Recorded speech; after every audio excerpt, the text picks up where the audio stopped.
بسم اللہ الرحمن الرحیم۔ السلام علیکم۔ تو جس بات پر ہم ہر بار تقریباً زور دیتے ہیں، خدارہ سڑک پہ آتے ہوئے قوانین کو مد نظر رکھتے ہوئے گاڑی چلائیں، تو قانون کی خلاف ورزی کرنے کا ایک بڑا بھیانک نتیجہ نکلا ہے۔ سعودی عرب کی اس وقت کی سب سے المناک خبر، ایک حادثے کے اندر 17 افراد اب تک جاں بحق ہو چکے ہیں، جس کے اندر ایک فیملی تھی، ایک ڈاکٹر یمن سے جس کا تعلق تھا۔ ایسا شفیق انسان تھا، سوشل میڈیا اس کے لیے دعاؤں خیر کے تبصروں سے بھرا پڑا ہے، اور ایک ایسا دیندار شخص تھا جس کی اولاد میں سے 5 بیٹے حافظ قرآن اور خود بھی بڑا دیندار، اور بیگم بھی اس کی حافظ قرآن تھی۔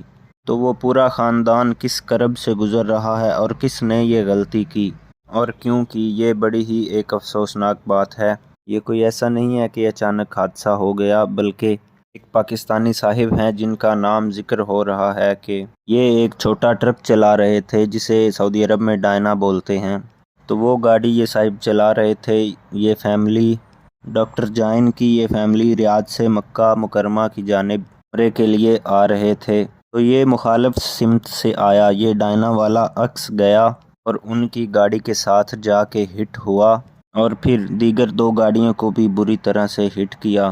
تو پہلے ابتدائی طور پر تو 5 افراد تھے، ڈاکٹر جام اور ان کے بچے، یہ 5 افراد جو شہید ہو گئے اس ایکسیڈنٹ کی وجہ سے۔ اس کے بعد ان کے باقی بچوں کو ہسپتال منتقل کیا گیا، اور جو 2 گاڑیاں دیگر تھی ان کا بھی بڑا خطرناک قسم کا ایکسیڈنٹ ہوا۔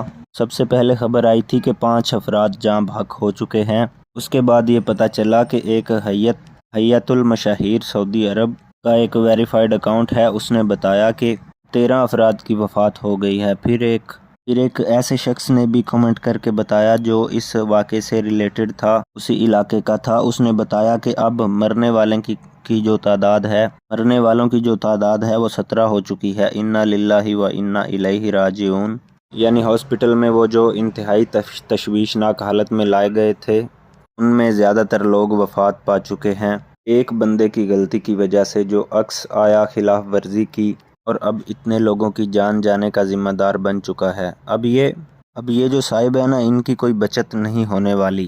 عام طور پہ دیکھا جاتا ہے کہ ایکسیڈنٹ ہوا، اس میں غلطی کتنی ہے وہ پھر اس کے مطابق طے کرتے ہیں، لیکن کسی ایکسیڈنٹ میں 2 یا اس سے زیادہ بندے مر جائیں، چاہے ڈرائیور کی غلطی پوری طور سے نہ بھی ہو، لیکن پھر بھی جیل میں کچھ عرصہ گزارنا پڑتا ہے، اور اگر ڈرائیور کی غلطی ثابت ہو جائے تو اس کو اس کی دیت ادا کرنی پڑتی ہے۔ لیکن یہاں پہ یہ جو عکس آیا نا، یہ تو ارادہ قتل ہے، لہٰذا میری تمام ڈرائیور بھائیوں سے گزارش ہے کہ ڈرائیونگ کے دوران قانون کی خلاف ورزی ہرگز نہ کریں۔ اب اس بندے کو تو سزائے موت ہوگی، پھانسی، یا پھر اس کا سر قلم کر دیا جائے گا، لہٰذا احتیاط کیجئے، خود بھی بچیے اور دوسروں کو بھی بچائیے، اور اس ویڈیو کو زیادہ سے زیادہ شیئر کیجئے تاکہ کسی کو سبق حاصل ہو سکے۔